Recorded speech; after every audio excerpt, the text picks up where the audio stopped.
Hi all, welcome to yet another നട്ടപ്പാതിര video.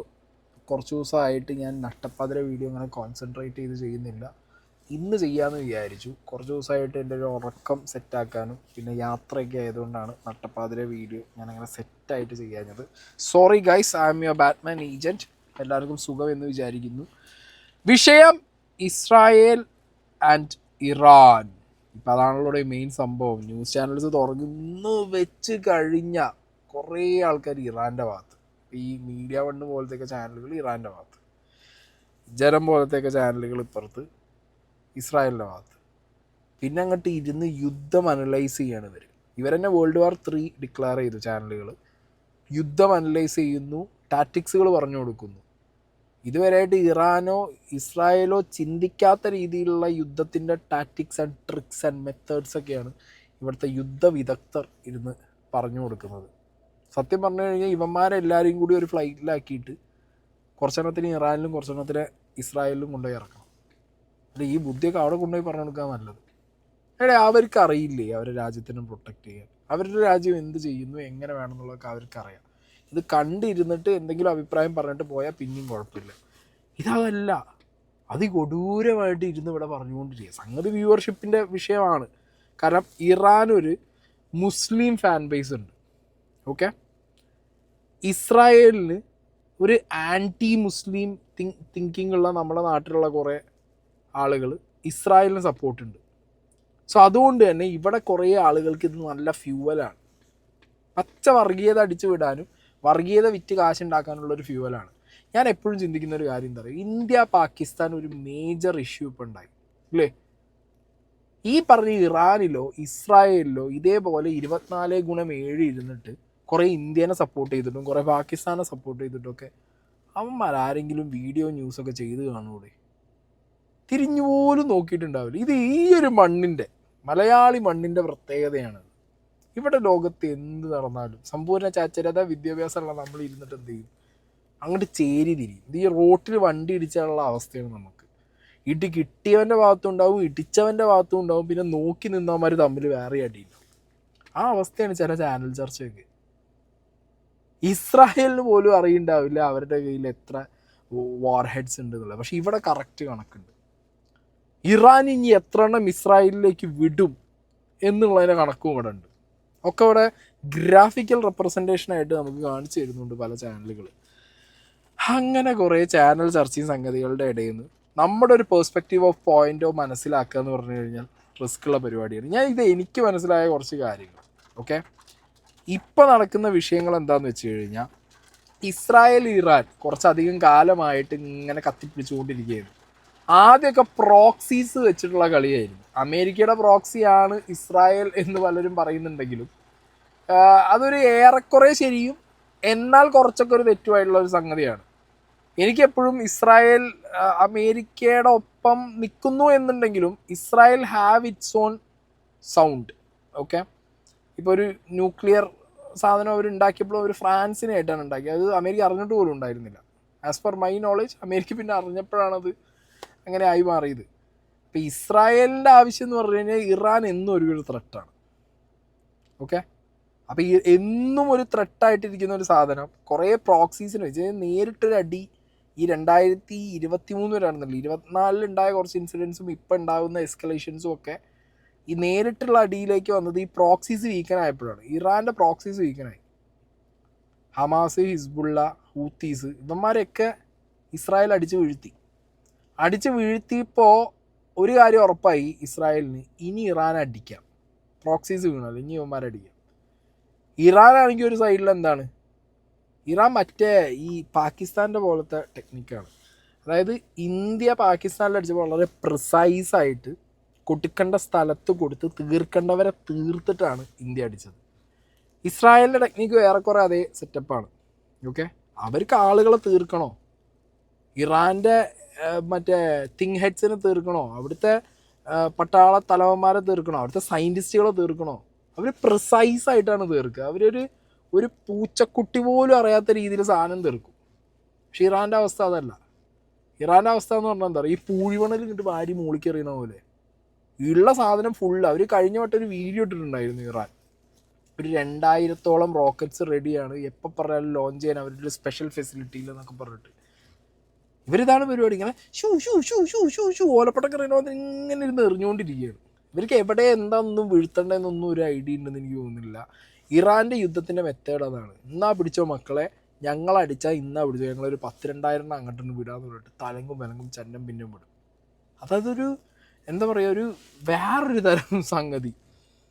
ഒരു ഒരു ഒരു പ്രിസൈസായിട്ടുള്ള ഒരു ടെക്നിക്കും ഇറാൻ്റെ കയ്യിലില്ല. ഇറാൻ വാരിക്കോരി അടിയാണ്. അതും പ്രോക്സീസ് വീക്കനും കൂടി ആയപ്പോൾ അവരതേ ചെയ്യൂ എന്നുള്ള കാര്യം ഏറെക്കുറെ ഉറപ്പാണ്. പക്ഷെ അതൊരു പൊട്ട യുദ്ധതന്ത്രം എന്നുള്ളത് വേണമെങ്കിലും പറയാം. ഓക്കെ, അപ്പോൾ ആ കാരണം കൊണ്ട് ചിലപ്പോൾ ഇപ്പോൾ റഷ്യ ബാക്ക് ചെയ്യുന്നില്ല, ചൈന ബാക്ക് ചെയ്യുന്നില്ല, ഒരു പരിധി വരെ നോർത്ത് കൊറിയ, ഇവരൊന്നും ബാക്ക് ചെയ്യുന്നില്ല ഇറാനെ എന്നുള്ളൊരവസ്ഥ വന്നു കഴിഞ്ഞാൽ ഈ ചന്നം പിന്നം വാരി അടികൊണ്ട് ഇറാന് തന്നെ ആയിരിക്കും വലിയ നഷ്ടം സംഭവിക്കാൻ പോകുന്നത്. കാരണം അപ്പുറത്ത് ഇസ്രായേൽ ഇറാൻ്റെ അടികളൊക്കെ എന്ത് ചെയ്യുന്നുണ്ട്, റെസിസ്റ്റ് ചെയ്യുന്നുണ്ട്, ഒരു പരിധി വരെ റെസിസ്റ്റ് ചെയ്യുന്നുണ്ട്. അവരുടെ അടികളാണെങ്കിൽ കൃത്യമായിട്ട് കൊള്ളുന്നുണ്ട്, കൊള്ളേണ്ടടുത്ത് കൃത്യമായി കൊള്ളുന്നുണ്ട്. അവരുടെ അടികൾ കൊള്ളിച്ചാണ് അവർ അടിച്ചുകൊണ്ടിരിക്കുന്നത്. അപ്പം എന്താണ്, ഇനി ഒരു പ്രോക്സി ഗെയിമിൽ നിന്ന് ഹെഡ് ടു ഹെഡ് അടിയായിട്ട് മാറിയിരിക്കുകയാണ് ഇപ്പോൾ കാര്യങ്ങൾ. ഓക്കെ, അത് ഒന്നാമത്തെ വിഷയം എന്ന് പറഞ്ഞു കഴിഞ്ഞാൽ ഇറാൻ ഒരു ന്യൂക്ലിയർ പവറായി, ഒരു ന്യൂക്ക് പവറായി കഴിഞ്ഞു കഴിഞ്ഞാൽ അത് ഇസ്രായേലിൽ നിന്നല്ല, എനിക്ക് തോന്നുന്നു ലോകത്തെ എല്ലാവർക്കും അതൊരു വൻ ഭീഷണിയുള്ളൊരു പരിപാടിയാണ്. ഏകദേശം ഒരു 5 അണുബോംബ് ഉണ്ടാക്കാൻ മാത്രമുള്ള യുറേനിയം അവർ സമ്പുഷ്ടീകരിച്ചിട്ടുണ്ട് എന്നാണ് ന്യൂസിൽ നിന്നൊക്കെ അറിയാൻ കഴിഞ്ഞത്. പലതിലും 20, 30 ഒക്കെ ഉണ്ടാക്കാൻ മാത്രം എടുത്തു വെച്ചിട്ടുണ്ട് യുറേനിയം എന്നാണ് കേട്ടത്. ബട്ട് ഒരു 5-6 എണ്ണമൊക്കെ ഉണ്ടാക്കാനുള്ള യുറേനിയം ഉണ്ടാക്കി വയ്ക്കാനുള്ള ടൈം ഗ്യാപ്പ് അവർക്ക് കിട്ടിയിട്ടുള്ളൂ. ഓക്കെ, അപ്പോൾ ഇതിനകത്ത് മെയിൻ ശകുനി, ഏറ്റവും വലിയ കുരുട്ട് പരിപാടി കളിച്ചത് അണ്ണൻ തന്നെ. അണ്ണനാണ് ഇതിനകത്ത് മെയിൻ പരിപാടി കാണിച്ചിട്ടുള്ളത്. അണ്ണൻ സ്ഥിരം നമ്പർ. അണ്ണൻ ആദ്യം ഇറാനായിട്ട് ചർച്ചകൾ നടത്തുന്നു, ഇറാൻ ഒത്ത് വരുന്നില്ല, ഇറാൻ ഒട്ടും സഹകരിക്കുന്നില്ല എന്ന് കണ്ടപ്പോൾ അണ്ണൻ എന്ത് ചെയ്ത്, ഒരു താക്കീതും കൊടുത്ത് മെല്ലെ നൈസായിട്ട് ഇടയിൽ കൂടി ഇസ്രായേലിനോട് ഇതാണ് കറക്റ്റ് സമയം അടിച്ചോന്നും പറഞ്ഞിട്ടുള്ളൊരു സ്കീം ഇറക്കി. ഇസ്രായേലാണെങ്കിൽ എങ്ങനെയെങ്കിലും ഒന്ന് അടിക്കാൻ നിൽക്കുകയായിരുന്നു. അടിക്കുന്ന കൂട്ടത്തിൽ അമേരിക്കൻ്റെ ബാക്കപ്പും കൂടി ആയിക്കഴിഞ്ഞാൽ ഇരട്ടി അടി അടിക്കാമല്ലോ എന്ന് വിചാരിച്ചിട്ട് അവർ കയറി അടിച്ചു. എനിക്ക് മനസ്സിലായത് അതാണ്. അണ്ണൻ ഇതിനിടയിൽ കടന്ന് എങ്ങനെയും ഒരു കളി കളിക്കണം. എന്നിട്ട് ഇന്ന് വന്ന് പറയുന്നുണ്ട് എല്ലാം പറഞ്ഞ് കോംപ്ലിമെൻറ്റ്സ് ആക്കാൻ റെഡിയാണ് എന്നുള്ളത്. അപ്പോൾ അണ്ണൻ്റെ താല്പര്യങ്ങളും അണ്ണൻ്റെ ആവശ്യങ്ങളൊക്കെയാണ് ഇതിനിടയിൽ മെയിനായിട്ട് നമ്മൾ നോട്ട് ചെയ്യേണ്ടത്. എനിക്ക് ഒരു കാര്യം ഭയങ്കരമായിട്ട് ഉറപ്പുണ്ടടി, ഈ അമേരിക്കേൻ്റെ പോലീസിങ് എന്ന്, വേൾഡ് പോലീസിങ് എന്ന് നിൽക്കുന്നറിയോ, ഇസ്രായേൽ എന്നെ അമേരിക്കയ്ക്ക് തിരിച്ചടി അടിക്കും. എൻ്റെ മൈൻഡ് അതാ പറയുന്നത്. ഏതെങ്കിലും ഒരു കാലത്ത് അമേരിക്കയ്ക്ക് കിട്ടുകയാണെന്നുണ്ടെങ്കിൽ അതിൻ്റെ അടി ഇസ്രായേലേ വയ്ക്കും, അത് ഉറപ്പാണ്. ആ പോക്കാണ് ഇപ്പോൾ ഈ പോയിക്കൊണ്ടിരിക്കുന്നത്. അപ്പോൾ ഇസ്രായേലും ഇറാനും തമ്മിലുള്ള പ്രശ്നങ്ങൾ ഇന്നോ ഇന്നലെയോ തുടങ്ങിയ വിഷയങ്ങളൊന്നുമല്ല. ആദ്യം അവരൊക്കെ തമ്മിൽ നല്ല കൂട്ടായിരുന്നെങ്കിലും 1979 ഇറാനിയൻ വിപ്ലവം, അതാണ് ഇറാനിയൻ റവല്യൂഷൻ, അവിടെ മുതലാണ് കാര്യങ്ങൾ മാറി തുടങ്ങുന്നത്. ഓക്കെ, അവിടെ നിന്ന് മാറി തുടങ്ങിയ കാര്യങ്ങൾ പിന്നെ അങ്ങോട്ട് എന്തായി, പ്രോക്സി വാറുകളായി. പ്രോക്സി വാറുകൾ എന്ന് പറഞ്ഞു കഴിഞ്ഞാൽ ഹിസ്ബുള്ള, ഹമാസ്, ഹൂത്തികൾ, ഇവരൊക്കെ വെച്ചിട്ടാണ് ഇറാൻ ഓപ്പറേറ്റ് ചെയ്തിരുന്നത് ഇസ്രായേലിനെതിരെ. ഓക്കെ, ഇസ്രായേലിനെതിരെ എന്നല്ല, ഓൾമോസ്റ്റ് ഇവരൊക്കെ വെച്ചിട്ടാണ് ഇറാൻ്റെ എല്ലാ കളികളും ഇറാൻ നടത്തിക്കൊണ്ടിരുന്നത്. അപ്പോൾ എന്താണെങ്കിലും അങ്ങനെയുള്ള പ്രോക്സി യുദ്ധങ്ങളൊക്കെ കണ്ടൊരു രാജ്യമാണ് ഇസ്രായേൽ. ഇറാനും യുദ്ധങ്ങൾ ഒരുപാട് കണ്ടിട്ടുണ്ട്, ഇസ്രായേലും യുദ്ധങ്ങൾ ഒരുപാട് കണ്ടിട്ടുണ്ട്. അപ്പോൾ ഇതിൻ്റെയൊക്കെ ഈ പ്രോക്സി യുദ്ധങ്ങളുടെ അവസാനം വരുന്നത് April 1, 2024. 2024 April 1 ദമാസ്കസ് അറ്റാക്കിലാണ് ഇതിൻ്റെ ഈ ഒരു ഫേസ് ചേഞ്ച് ആവുന്നത്. ഈ ഫേസ് ചേഞ്ച് ആവുന്നത് സിറിയൻ തലസ്ഥാനത്തുള്ള ദമാസ്കസ് ഇറാനിയൻ കോൺസുലേറ്റിൽ ഇസ്രായേൽ ഒരു പ്രിസൈസ് വ്യോമാക്രമണം നടത്തുകയാണ്. അവിടെയാണ് കാര്യങ്ങൾ മാറുന്നത്. അതുവരെ ഈ പ്രോക്സീസ് വെച്ച് അടിച്ചിരുന്ന ഇറാനും പിന്നെ അത്യാവശ്യം ഈ പറഞ്ഞ പ്രിസൈസ് അറ്റാക്കുകൾ മാത്രം ചെയ്ത് പലസ്തീനെ മാത്രം ടാർഗറ്റ് ചെയ്ത് പോയിരുന്ന ഇസ്രായേൽ ഇറാനെ പോയി അടിച്ചതോട് കൂടിയിട്ട് കളി മാറി. അതായത് പിന്നെ ഇറാനിയൻ റിട്ടാലിയേഷനാണ് നമ്മൾ ഏപ്രിൽ 13 കണ്ടത്. അതും ചെറിയൊരു റിട്ടാലിയേഷനല്ല, വലിയ ഡ്രോൺ മിസൈൽ ആക്രമണമാണ് ഇറാൻ ഇസ്രായേലിന് നടത്തിയിട്ടുണ്ടായിരുന്നത്. അതിനുശേഷം വീണ്ടും അമേരിക്കയും ബ്രിട്ടനും ജോർദനും എല്ലാവരും കൂടിയും ചേർന്നിട്ട് എന്ത് ചെയ്ത് ഈ വന്ന റിട്ടാലിയേഷൻ മൊത്തം തടഞ്ഞതിന് ശേഷം ഏപ്രിൽ 19, 2024 വീണ്ടും എന്ത് ചെയ്ത് കൗണ്ടർ സ്ട്രൈക്ക് നടത്തി ഇസ്രായേൽ ഓൺ ഇറാൻ. അതിലും വലിയ നാശനഷ്ടം ഇറാന് സംഭവിച്ചിട്ടുണ്ട്. ആൻഡ് ഈ നിലയ്ക്ക് സാഹചര്യങ്ങൾ പോയിക്കൊണ്ടിരിക്കുകയായിരുന്നു. അതിനിടയിലൊന്നും ഈ ഒരു പറഞ്ഞ ടൈം ഗ്യാപ്പ് കഴിഞ്ഞതിന് ശേഷം ഏപ്രിൽ 19, 2024 കഴിഞ്ഞതിന് ശേഷം പിന്നൊരു മേജർ ക്ലാഷ് വരുന്നത് ഈ പറഞ്ഞ ഇസ്രായേലിൻ്റെ ഓപ്പറേഷൻ റൈസിംഗ് ലയൺ ജൂലൈ ഈ കഴിഞ്ഞ 12, 13 അവർ 200ഓളം ജെറ്റുകൾ ഉപയോഗിച്ച് 200ഓളം ജെറ്റുകൾ ഉപയോഗിച്ച് 100-ലധികം കേന്ദ്രങ്ങളിലാണ് ഇവർ ഇറാൻ്റെത് അടിച്ചിട്ടുള്ളത്. മൊസാദ് ഇറാനകത്ത് കടന്ന് കയറി ഈ അറ്റാക്ക് പ്രിസൈസ് ആവാൻ വേണ്ടിയിട്ടുള്ള എല്ലാ പണിയും അവരെടുത്തു. അപ്പോൾ വർഷങ്ങളോളം കാത്തിരുന്ന് എടുത്ത് വെച്ച അടിയാണ് അവർ ഇറാനിട്ട് അടിച്ചത്. സത്യം പറഞ്ഞു കഴിഞ്ഞാൽ ഞാനും വിചാരിച്ചിട്ടുണ്ട് ഇറാൻ ഇതിൻ്റെ മുകളിലൊന്ന് വിറയ്ക്കും, അല്ലെങ്കിൽ ഇറാൻ്റെ തിരിച്ചടി എന്ന് പറഞ്ഞു കഴിഞ്ഞാൽ കുറച്ച് ശോകമായിരിക്കും എന്നൊക്കെ ഞാൻ വിചാരിച്ചിരുന്നു. പക്ഷേ ഇറാൻ ശക്തിയിലടിച്ചടി. അതായത് ഇസ്രായേൽ ഒരു പക്ഷേ വിചാരിക്കുന്നതിനും ഡബിൾ പ്രഹരമുള്ള അടി ഇറാന് കൊടുക്കാൻ പറ്റിയ. ഞാൻ നേരത്തെ പറഞ്ഞ രീതിക്കാണ് ഇറാൻ മറ്റേ പൂഴിമണ്ണിൽ മോളിക്ക് എറിയണ പോലെ അങ്ങോട്ട് വിടുകയാണ് ഇറാൻ വിടൽ എന്ന് പറഞ്ഞു കഴിഞ്ഞാൽ അതിൽ ഇപ്പോൾ നിങ്ങൾ ആലോചിച്ച് നോക്കുക, എങ്ങാനും ഇറാൻ ഒരു ന്യൂക്ലിയർ ശക്തിയാണെന്നുണ്ടെങ്കിൽ ഈ വരുന്ന റോക്കറ്റ്സിൻ്റെയൊക്കെ എൻഡിൽ ഇവന്മാരെന്ത് ചെയ്യും, ഈ ബയോ സാധനം അടിച്ചു വിടും. മനസ്സിലായോ? ഇവന്മാർ സാധനങ്ങൾ അടിച്ചു വിടാതിരിക്കില്ല ഇവന്മാർ. അങ്ങനത്തെയൊക്കെ കാര്യം കാണിക്കാൻ മാത്രം ഇവന്മാരുണ്ട്. ഓക്കെ. ആൻഡ് ഈ നതാൻസിലുള്ള അവരുടെ മെയിൻ ന്യൂക്ക് ഫെസിലിറ്റിയാണ് ഇവിടെ ആരടിച്ചത്, ഇസ്രായേൽ അടിച്ചത്. അത് അവന്മാരെ നന്നായി പ്രൊവോക്ക് ചെയ്തിട്ടുണ്ട്.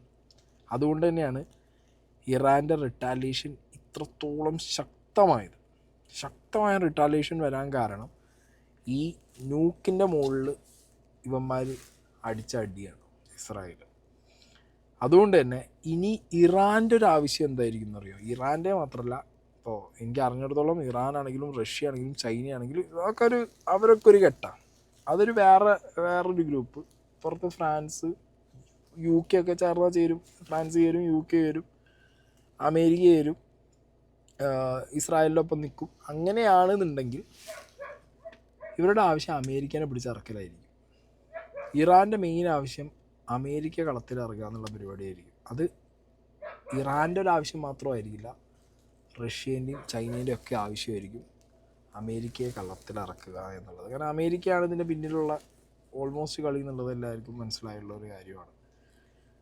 അപ്പോൾ അങ്ങനെയൊക്കെയാണ് കാര്യങ്ങൾ എന്നുണ്ടെങ്കിൽ അമേരിക്കയും കൂടി രംഗത്തിറങ്ങിക്കഴിഞ്ഞാൽ ഇത് പരിപാടികളൊക്കെ കൈവിട്ട് പോകും. അപ്പോൾ നിങ്ങൾ ചോദിക്കും, ഇന്ത്യ എന്ത് ചെയ്യും, നമ്മളെ ഇന്ത്യ എന്ത് ചെയ്യും എന്നുള്ളത്. ഇന്ത്യ പ്രത്യേകിച്ച് ഒന്നും ചെയ്യാൻ പോകുന്നില്ല. ഇന്ത്യ ആരൊപ്പം പോയി കൂടുന്നുള്ളത് എനിക്ക് പ്രത്യേകിച്ച് തോന്നുന്നില്ല മക്കളെ.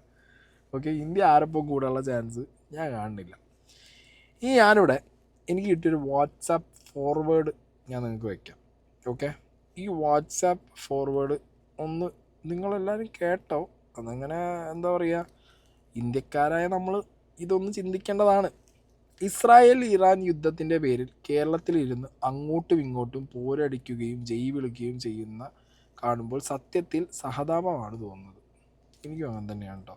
1979 ഇറാനിലുണ്ടായ ഇസ്ലാമിക വിപ്ലവം വരെ ഇസ്രായേലും ഇറാനും അടയും ചക്കരയുമായിരുന്നു എന്ന് ഇപ്പോൾ സോഷ്യൽ മീഡിയയിൽ ഇരുന്ന് പോരടിക്കുന്ന എത്ര പേർക്ക് അറിയാം. അന്നും ഇസ്രായേൽ ജൂതരാഷ്ട്രവും ഇറാൻ ഷിയ മുസ്ലിം രാജ്യവുമായിരുന്നു. 2 പരമാധികാര രാജ്യങ്ങളായ ഇറാനും ഇസ്രായേലും തമ്മിൽ യുദ്ധം നമ്മുടെ രാജ്യമായ ഇന്ത്യയെ ബാധിക്കുമോ? ഈ വിഷയത്തിൽ നമ്മുടെ രാജ്യത്തിൻ്റെ നിലപാട് എന്താണ് എന്ന് നമ്മൾ നോക്കേണ്ടത്.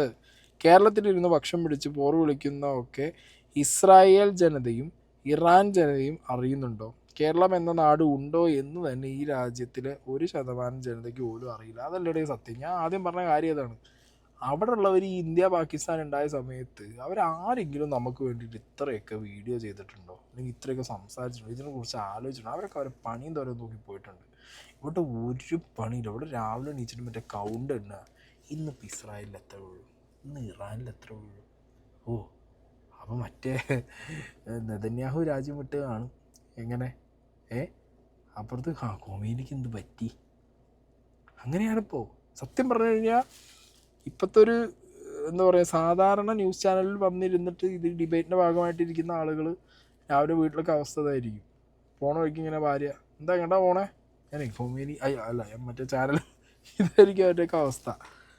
നമ്മുടെ രാജ്യത്ത് ഈയിടെ ഭീകരാക്രമണം ഉണ്ടായപ്പോൾ നമ്മൾ നമ്മുടെ രാജ്യത്തിൻ്റെ പരമാധികാരം കാത്തു സൂക്ഷിക്കാൻ പാകിസ്ഥാനിലെ ഭീകര കേന്ദ്രങ്ങൾ തകർത്തപ്പോൾ, തുടർന്ന് പാകിസ്ഥാനുമായി സംഘർഷം ഉണ്ടായപ്പോൾ ഇറാനിലെയും ഇസ്രായേലിലെയും ജനങ്ങൾ ഇന്ത്യക്ക് വേണ്ടി സോഷ്യൽ മീഡിയയിൽ ബഹളം വെച്ചിരുന്നു.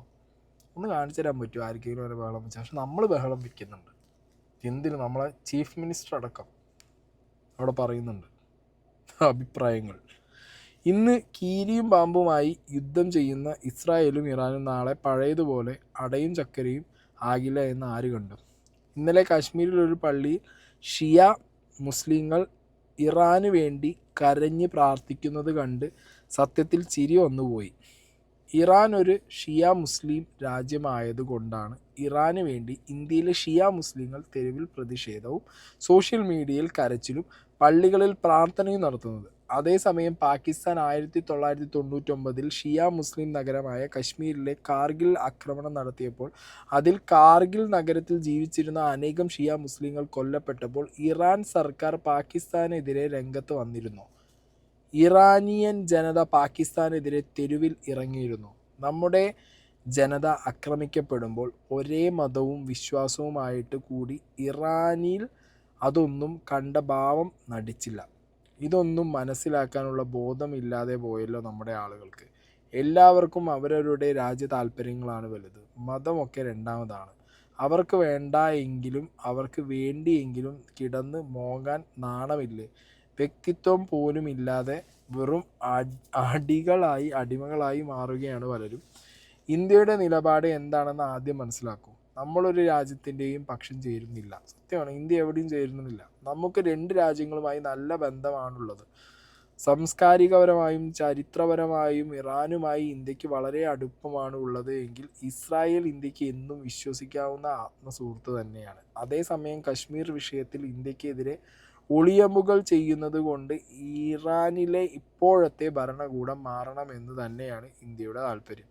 നമ്മൾ ഇന്ത്യക്കാരാണ്. നമ്മുടെ ഐഡൻറ്റിറ്റി ലോകത്ത് എവിടെയാണെങ്കിലും ഇന്ത്യക്കാരൻ എന്ന് മാത്രമാണ്. നിങ്ങൾ ഇപ്പോൾ പക്ഷം പിടിക്കുന്ന രാജ്യങ്ങളിലെ ജനങ്ങൾക്ക് പ്രധാനം അവരുടെ രാജ്യ താല്പര്യങ്ങൾ തന്നെയാണ്. ഗൾഫ് രാജ്യങ്ങൾ പ്രാധാന്യം അറബ് വംശത്തിൻ്റെ താല്പര്യങ്ങളും ഇറാന് പേർഷ്യൻ വംശത്തിൻ്റെയും ഇസ്രായേലിന് ജൂതവംശത്തിൻ്റെയും താല്പര്യങ്ങളാണ് പ്രധാനം. നമ്മൾ എത്രയൊക്കെ പിന്തുണ കൊടുത്താലും എത്രയൊക്കെ സോഷ്യൽ മീഡിയയിൽ കിടന്ന് അലറി നമ്മൾ അവർക്ക് രണ്ടാം തരക്കാർ മാത്രമാണ്.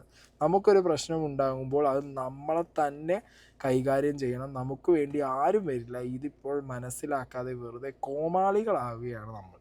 സത്യമല്ലേ? ഈ പറഞ്ഞ വാക്കുകളിൽ നിന്ന് എന്തെങ്കിലും ഒരു സാധനം നിങ്ങൾക്ക് മാറി ചിന്തിക്കാനുണ്ടോ? നമ്മൾ ഇന്ത്യക്കാരാണ്. ഇന്ത്യക്ക് അകത്തിരിക്കുമ്പോഴാണ് നമ്മൾ ഹിന്ദു മുസ്ലിം ക്രിസ്ത്യൻ എന്ന് പറഞ്ഞിട്ട് അടിയും കച്ചറ ഉണ്ടാക്കുന്നത്.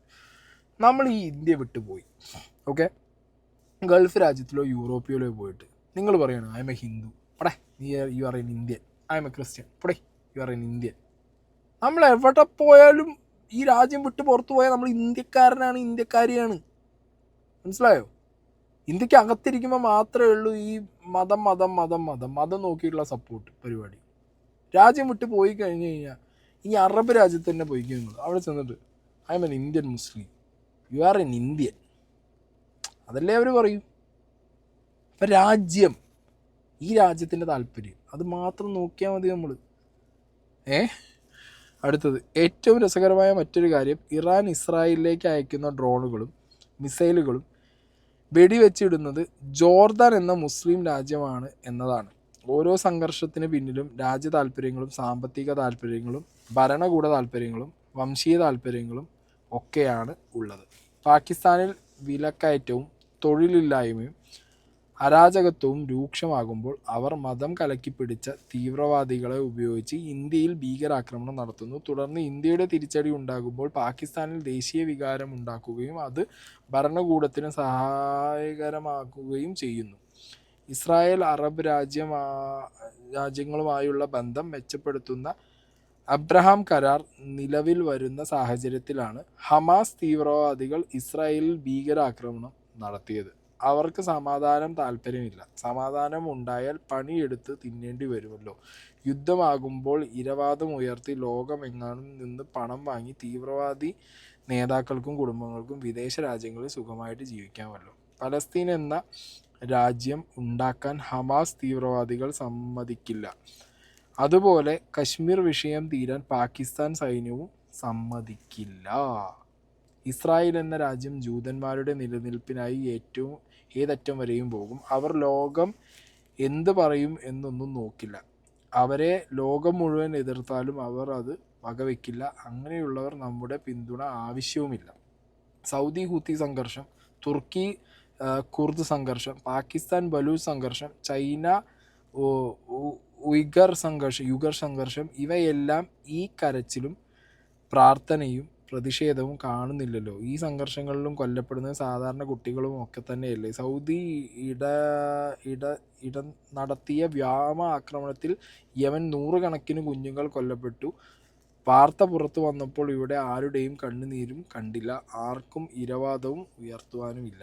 ചൈനയിലെ യുഗർ മുസ്ലിം ചൈന വംശഹത്യ നടത്തിയപ്പോൾ ഒരു മുസ്ലിം രാജ്യവും ചൈനയ്ക്കെതിരെ പ്രതിഷേധവും വന്നില്ല എന്ന് ഓർക്കണം. പകരം ചൈനയ്ക്ക് അനുകൂലമായ പ്രസ്താവന ഇറക്കുന്ന ആണ് സൗദി ഉൾപ്പെടെയുള്ള രാജ്യങ്ങൾ. അവിടെ രാജ്യ താല്പര്യങ്ങൾക്കാണ് പ്രാധാന്യം. നിങ്ങൾ എത്രയൊക്കെ എവിടെ ഇരുന്ന് വാദിച്ചാലും പോർവിളി നടത്തിയാലും നിങ്ങളുടെ ഐഡൻറ്റിറ്റി ഇന്ത്യക്കാരൻ എന്ന് മാത്രമാണ്. ഇനി പൗരത്വം മാറിയാൽ പോലും ഇന്ത്യൻ വംശജനെ നിങ്ങൾ അറിയപ്പെടൂ. വിദേശികൾക്ക് അവരുടെ രാജ്യ താല്പര്യവും അവരുടെ വംശവും ഒക്കെയാണ് പ്രാധാന്യം. ഓരോ വംശമാണെങ്കിലും പോലും രാജ്യ താല്പര്യങ്ങൾ വരുമ്പോൾ അതിനാകും അവർ പ്രാധാന്യം നൽകുക. നിങ്ങൾ മുസ്ലിം ആണെങ്കിലും ഗൾഫിൽ പോയാൽ നിങ്ങൾ ഇന്ത്യക്കാരൻ എന്ന് മാത്രമാണ് അറിയപ്പെടുന്നത്. പുറമെ കാണിച്ചെങ്കിലും പോലും അറബികൾ നിങ്ങളെ 2ാം തരക്കാരായാണ് കാണുന്നത്. സുഹൃത്തായ വൈദികൻ ഒരിക്കൽ പറഞ്ഞത് ഓർക്കുന്നു. പറയുമ്പോൾ ക്രിസ്ത്യനാണ്, പുരോഹിതനാണ്, പക്ഷേ റോമിൽ പോലും നമ്മൾ 2ാം തരക്കാരാണ്. എങ്ങനെയുണ്ട്? ഇത്രയേ ഉള്ളൂ വിഷയം. അപ്പം നമ്മൾ ചിന്തിക്കേണ്ടത് എന്താ? നമ്മൾ ചിന്തിക്കേണ്ടത് ഇത്രയേ ഉള്ളൂ. ആസ് എൻ ഇന്ത്യൻ സിറ്റിസൺ നമ്മുടെ രാജ്യത്തിന് ഈ യുദ്ധവും വിഷയങ്ങളും ഒക്കെ എങ്ങനെയാണ് ഇമ്പാക്റ്റ് ചെയ്യുന്നത്? എന്താണ് നമ്മുടെ രാജ്യത്തിൻ്റെ തീരുമാനം? നമ്മളെ രാജ്യം ആരുടെ ഒപ്പം? നമ്മുടെ രാജ്യം എന്ത് തീരുമാനം എടുക്കുന്നു? നമ്മളെ രാജ്യത്തിന് എന്തെങ്കിലും സംഭവിച്ച സമയത്ത് ഈ യുദ്ധം ചെയ്യുന്ന രാജ്യങ്ങൾ എന്തെങ്കിലും നമുക്കൊരു ഹെൽപ്പിംഗ് ഹാൻഡ് തന്നിട്ടുണ്ടോ? അവരുടെ സ്റ്റാൻഡ് എന്തായിരുന്നു? അതൊക്കെയാണ് സത്യത്തിൽ നമ്മളിവിടെ ചിന്തിക്കേണ്ടത്. പിന്നെ ഇപ്പോൾ ഈ പറഞ്ഞ പോലെ ഒരു വേൾഡ് കപ്പ് ക്രിക്കറ്റോ ഫുട്ബോളോ നടക്കുന്ന പോലെ കമൻട്രി അടിച്ചിട്ട് ഇവിടുത്തെ ചാനലുകൾക്ക് പോകാൻ പറ്റും. അവർക്ക് അവരുടെ താല്പര്യങ്ങളും അവരുടെ വ്യൂവർഷിപ്പിൻ്റെ ടേസ്റ്റും അനുസരിച്ചിട്ട് ഇപ്പം ഞാൻ പറഞ്ഞല്ലോ, മീഡിയ വൺ കറക്റ്റായിട്ട് കൊടുക്കുന്നത് എന്താ?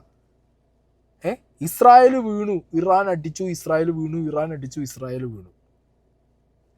അവർ ഇയാളവരെ ഓടിപ്പിച്ചു. ആരെ? ഇസ്രായേലിൻ്റെ ബെഞ്ചമിൻ നെതന്യാഹുവിനെ അവർ നാട് വിട്ട് ഓടിച്ച്. നെതന്യാഹു എവിടെയോ പോയി എന്നാണ് അവർ പറഞ്ഞത്. അത് കഴിഞ്ഞതിന് ശേഷം ഈ പറഞ്ഞ ഇറാനെ അടിച്ചുകൊണ്ടിരിക്കുന്നത് മറ്റേ ഇവിടെ സത്യം പറഞ്ഞു കഴിഞ്ഞാൽ ഇവിടെയാണ് സത്യം പറഞ്ഞാൽ ഇറാൻ ഇസ്രായേലിനെ അടിച്ചുകൊണ്ടിരിക്കുന്നത്. ജനം ടി വി ഇരുന്ന് അടിക്കുകയാണ്. രാവിലെ മുതൽ കൊടൂരമായ അടിയാണ് അവർ ഇറാനെ. അവർ പറയുന്നത് ഹിസ്ബുള്ള അല്ല, മറ്റേ ഖൊമേനിനെ ഇപ്പോൾ തീർക്കുന്ന പറഞ്ഞത്. ഇസ്രായേൽ നിങ്ങൾ കണ്ടോ, അയത്തുള്ള ഖൊമേനി കഴിഞ്ഞു, അലി ഖൊമേനി കഴിഞ്ഞു, അയാളെ തീർത്തിരിക്കുന്നതാണ് പറയുന്നത്. ഇവിടെ ഇസ്രായേൽ എണ്ണി വെച്ചു മണിക്കൂറിനുള്ളിൽ തീർക്കും ഇറാനിലെ ഖൊമേനി എന്ന് പറയുന്നത്. അപ്പോൾ ഇവിടെ ഈ ചാനലുകളാണ് മെയിനായിട്ട് കാര്യങ്ങൾ നിയന്ത്രിച്ചുകൊണ്ടിരിക്കുന്നത്. ഇനി ആർക്കെങ്കിലും ഇതിൻ്റെയൊക്കെ അപ്ഡേറ്റ്സ് കിട്ടണമെന്നുണ്ടെങ്കിൽ ഞാൻ പറയുമ്പോൾ ഇൻ്റർനാഷണൽ ചാനലുകൾ കുറച്ച് കാണും. അവരുടെ ഇടയിലും ഉണ്ട്, ഇല്ലാതെ ഞാൻ പറയുന്നില്ല. ബട്ട് സ്റ്റിൽ അവരുടെ ചാനലുകൾ കാണും. പിന്നെ ഇസ്രായേലിൽ ഇറാൻ കൊടുത്ത അടിയും ചെറുതല്ല. അത് ഇതുവരെ നമ്മൾ നോക്കിയാൽ മതി. ഇസ്രായേൽ പല യുദ്ധവും ചെയ്തിട്ടുണ്ട്. പലരുമായിട്ട് പല പ്രോക്സീസും ഇസ്രായേലിനെ ഇതുവരെ എന്ത് ചെയ്തിട്ടുണ്ട്, അറ്റാക്ക് ചെയ്തിട്ടുണ്ട്. പക്ഷെ അവിടെയൊന്നും ഇല്ലാത്ത തരത്തിലുള്ളൊരു ഭീതി ഇസ്രായേലിലുള്ള മലയാളികളുടെ വാക്കിൽ നിന്ന് എനിക്ക് മനസ്സിലാവുന്നുണ്ട്. മനസ്സിലായോ? ഇത്രകാലം ആ രാജ്യം അവരെ പ്രൊട്ടക്റ്റ് ചെയ്യും, ഇസ്രായേൽ വിട്ട് അവർ പോരാ, എത്ര വലിയ യുദ്ധം ഉണ്ടായാലും അവർ പോരാത്ത ആളുകൾ, മലയാളികളടക്കം ഇന്ന് ന്യൂസ് ചാനലുകളിൽ വന്നിരുന്ന് സംസാരിക്കുമ്പോൾ ഇറാൻ്റെ ഓരോ അടിക്കും ഇസ്രായേലിലെ മലയാളികൾ പേടിക്കുന്നുണ്ട്.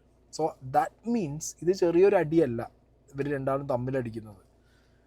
അപ്പം നമ്മൾ ചെയ്യേണ്ട പരിപാടി എന്താ? കാണുക, കേൾക്കുക, നമ്മളുടേതായിട്ടുള്ളൊരു പേഴ്സണൽ സ്റ്റാൻഡ് വെക്കുക. ഓക്കെ, അതിനുശേഷം നമ്മളെ രാജ്യം എന്ത് ചെയ്യുന്നു, എന്താണ് ഇന്ത്യയുടെ കോൾ, ഇന്ത്യ മഹാരാജ്യം എന്ത് കോൾ എടുക്കുന്നു, ഈ രാജ്യം എന്തെടുക്കുന്നു, ആ കോളിൻ്റെ ഒപ്പം നിൽക്കുക. അത്രയേ ഉള്ളൂ. അല്ലാതെ ഇവിടുന്ന് കുറേ ഇറാനെ സപ്പോർട്ട് ചെയ്തിട്ടും ഇവിടുന്ന് കുറേ ഇസ്രായേലിനെ സപ്പോർട്ട് ചെയ്തിട്ടും ഒരു ന്യൂ യൂസ്. ഓക്കെ.